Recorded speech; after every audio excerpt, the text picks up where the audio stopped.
Hello, this is your Dungeon Master Jameson for Torchlit Tavern. And before we begin, I just wanted to say, I'm sorry.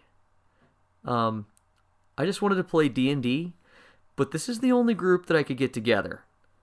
You know how it is. Sometimes it's hard to get started up. These guys are the most reliable ones I could find, believe it or not.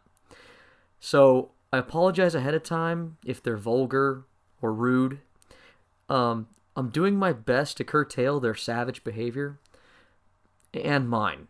So please bear with us, and thank you for listening. And we hope you enjoy the show.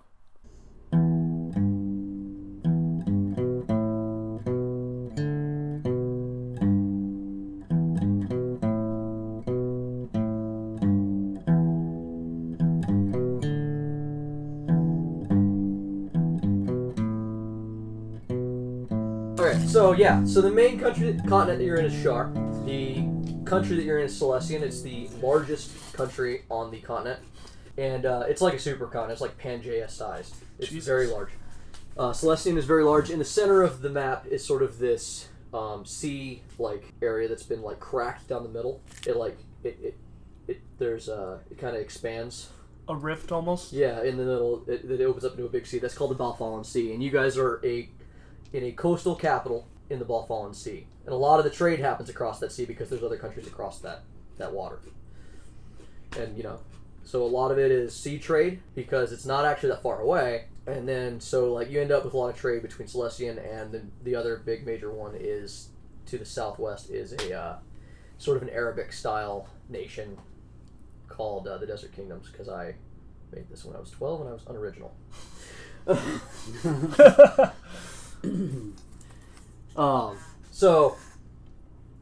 In Celestian, in Griffinport, it's economically pretty wealthy.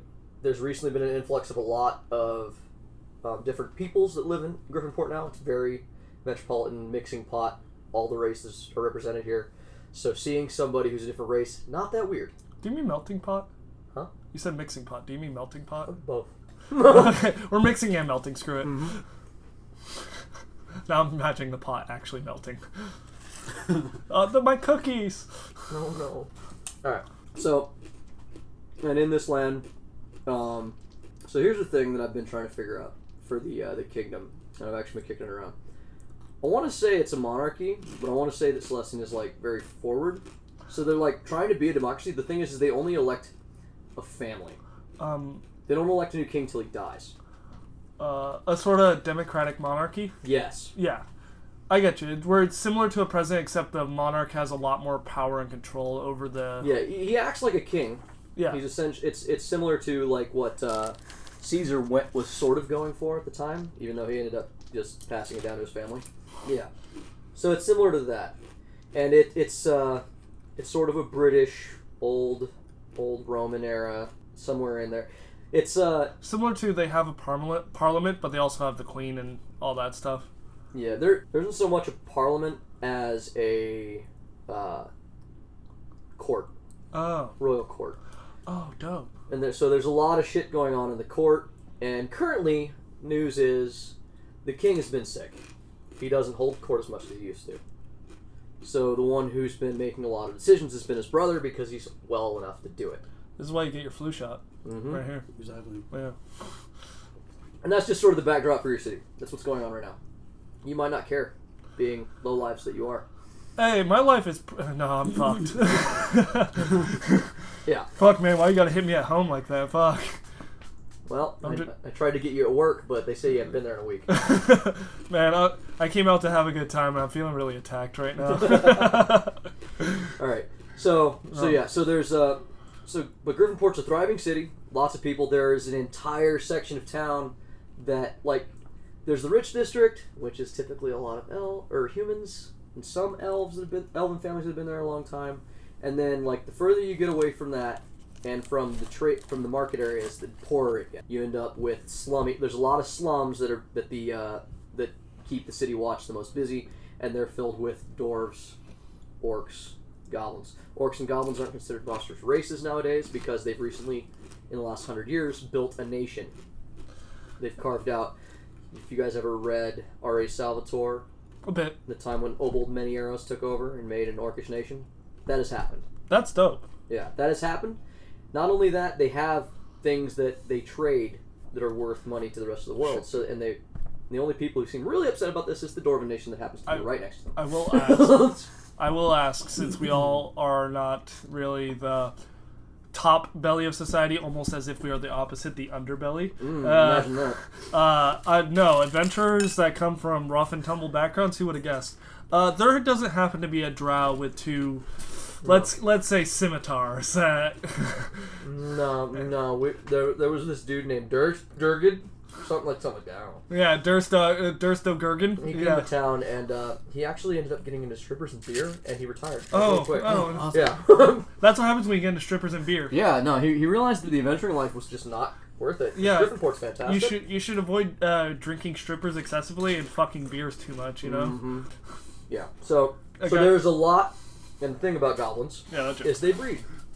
They go somewhere and they breed. It's one of the things they do. Yeah. So there's a lot of goblins. And that's one of the issues that people are dealing with. They're like the rabbits of society. No, actually, that'd be my gnomes. Oh. In my game, gnomes are the rabbits of society because gnomes have that gnomish curiosity. Oh, no. And they tend to tinker with things best left alone. Which I was always kind of... In my mind, when I made my gnomes, I was like, well, how do they survive as a species? So obviously, gnomes fuck. Does it have... Small question. Do halflings have a similar procedure? I happen to know one. Halflings are... They're the classic halfling. They're very human in their mentality. Some of them are adventurous, some of them aren't. Halflings are very hobbit. Okay. Only in D&D, typically halflings are a little more adventurous, but... This is a human country, though. It's ran by humans. It's run by humans, but this particular city has recently had to deal with the fact that we are mixing quickly. Like, there's a lot... We aren't necessarily the majority in this town. It hasn't been counted, but... They're not trying to build a wall, right? No, not Okay, yet. just want to make sure. No, not yet. No walls. Luckily, you see, there was already a wall around the city, and the slums were built outside. Convenient. Yeah, convenient. They're just bringing... Well, the city outgrows its limits, you know? They're just bringing in murderers and... Exactly. It's horrible. Yeah. The City Watch is very busy, and it's actually going to be a big part of the campaign, because Mitch's character, Bruce, a Goliath who's like 100 years old or something, he's joined the City Watch, and he's been kind of brought into their politics and turmoil. Mitch is a part of the City Watch. Huh? Mitch joined the City Watch. Mitchell Bain is... Yes. Part of the... This is going to be the easiest city guards to get away with shit. Well, they are, because... Alright, you might not have dealt with them yet. You've only been here a week, you might not have gotten into really trouble. Yes. The Thieves Guild, what you know about them, Yes. is they mostly work out of the sewers. They have a place down there. They have tunnels, they have escape hatches throughout the city. They can pop up where they need to. And you probably don't know a lot of this yet. Like, you haven't really been in the Inner Sanctum, you've just gotten a few odd jobs and you're trying to work your way in at this point. You might have met a low-level taskmaster of some kind who gave you the odd pickpocketing job, or, go send a message to somebody, tear up their shop. Yeah. But for the most part, from what you can tell, the Thieves Guild keeps its head down to a certain extent, and I don't know if you agree with that. Because I don't. You say that one of your character goals, yes, is to take over the Thieves Guild, and I'm curious as to why. Because why not? Because why not? Okay. That's a good point. Why not? You're a rebuttal, Jay? Because of Mole. Because I also think the Thieves Guild could do more for the people. Because of it. I'm basically Robin Hood. Oh, okay. With magic. Okay, you gotta be careful in the hood if you're robbing. Right? I'm gonna say my rebuttal. My rebuttal is one of the few higher up members of the guild that you've met. A half orc named Mullion. Mullion? Yeah, Mullion is a very, very large. He says half orc, but you doubt that it's 50-50. Okay. Below the belt, all orc though. Oh, all orc, and you would never say otherwise. But Mullion is what's the opposite of low key? High key. They're enforcer. Okay. And he's very intimidating. Overt. Just meeting him, you realize that this man wants to kill me. Like, even though we're on the same side, he just has this... He's just one of those guys. Man, He's very scary. And he's typically the reason you don't... He's like one of the main reasons you just don't piss off. He's just a rude dude. Yeah, the Thieves Guild. He misses... You have yet to meet who he answers to. You've probably met a man named Canton, who is pretty high up, but you probably might not have dealt with him, but you might have seen him from across the room. Oh, here's something. It's a Thieves Guild. You're going to actually be a member. What should because I don't want to use the same ones everybody uses. What should be the lowest level of Thieves Guild be called? I wanted to say... I was thinking, like, various rodents. I was thinking squirrel. Oh my god. No, possum. Possum? I like possum. I mean, if we're going squirrel, then will the next level be flying squirrel? I don't understand. It could be. It could be based on job. Yeah, maybe Flying Squirrel is the guy who goes across the rooftops to rob rich houses. Yeah, the burglars. I just want to be a footpad. You just want to be footpad? Yeah. You can call yourself footpad. I'm not using footpad. You can call yourself Tulip. I don't know. Footpad counter. Just want to be a darkling. I'm gonna be a dark hole. Well, that's the world, right? I'm trying to think if there's more... I mean, there's a lot of information I can give you, but I think it'll come down to if it comes up, you can roll for it. Do you want to explain how the games ran, how it's very open and everything? My DM style, I don't like hack and slash D&D. I like a story. I like character-driven development. One of my issues will be the fact that I don't want you characters to die. I have to fight that in myself. I will actively... Sometimes I pull punches, and I try not to. Okay. Because I get attached to your characters as much as you do. Okay. Hey man, I'm going to tell you this. That being said, if it makes for a good story moment. Yeah, exactly. I mean, yeah. Player to DM, this is D&D, we can come back if need be, or if we want to. Player to DM, if I'm going to die... Make it worth it. Don't cuck me here, man. Don't kill the NPC because I was supposed to die. Don't cuck me. Fucking, I don't want blue balls with death. I've had that enough in life. It's true. So yeah, that quite literally. I don't want, like, if you're fighting rats in the sewer, I don't want to kill you. Like, critical hit happens and your character dies. That's super lame.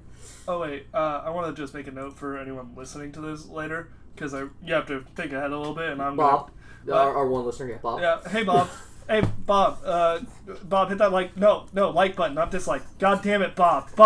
Well, now you're telling just us because we lost Bob. Bob, I'm sorry. Come back. Oh Farewell, wait, Bob. Bob's back. Wait, look, I see him. He's saying, oh, he's a bit hesitant. Okay, sorry, Bob. I'll earn your trust back. But anyways, we're gonna do. No, you won't, Bob. Oh fuck!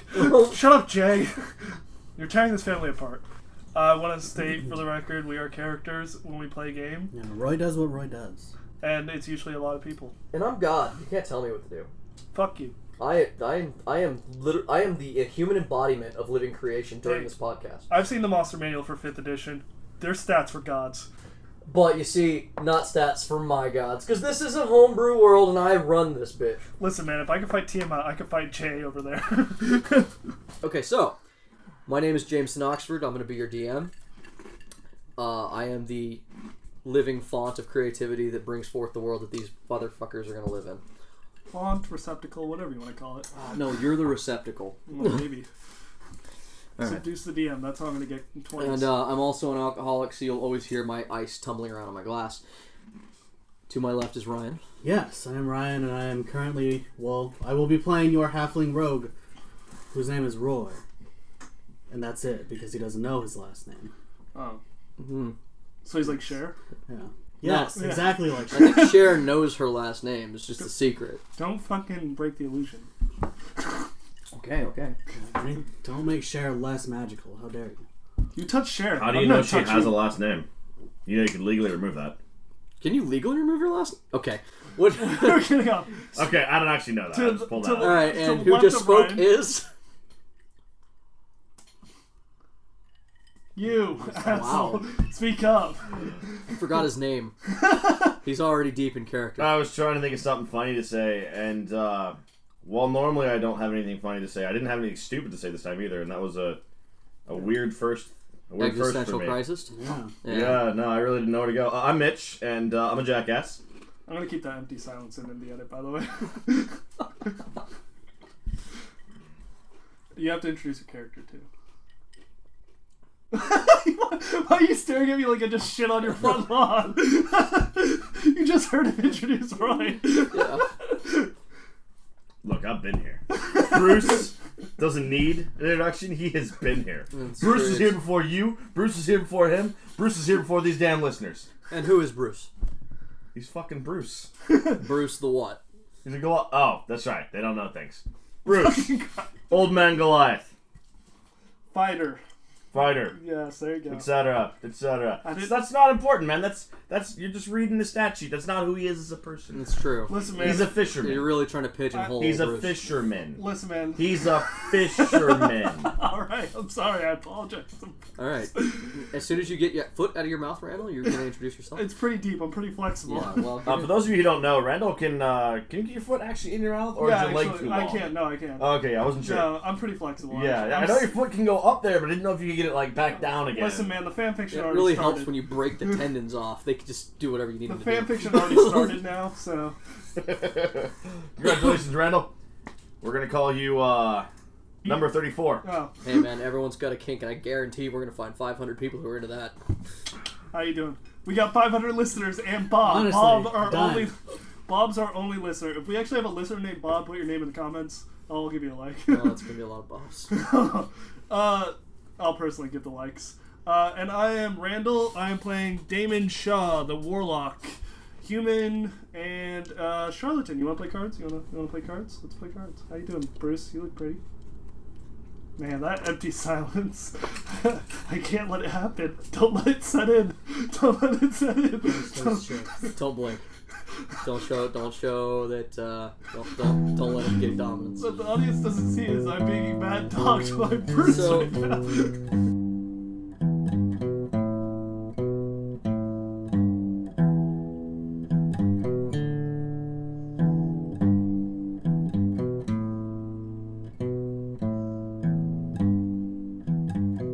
Thank you for listening to the Torchlit Tavern. We hope you all enjoyed what we had to present to you today, and we look forward to sharing more adventures with you in the future. We are live on the internet, and you can find us on Twitter, YouTube, iTunes, and Facebook by searching at Torchlit Tavern. You can also follow up with several of our entertainers. I'm Ryan, and I am at Ryan SCB Santos on Twitter. You can find your DM Jameson Oxford at Agent Beige on Twitter. You can find your favorite warlock at Twitter at Argo Omega. Don't forget to tune in every Wednesday for our updates to our podcast, as well as follow us on these wonderful sites to know when, what, and how we're doing things. Also, don't forget to rank us 5 stars. That'll pump us to the top, make it easier for you to find and share with your friends. Have a good one. And fuck your warlock.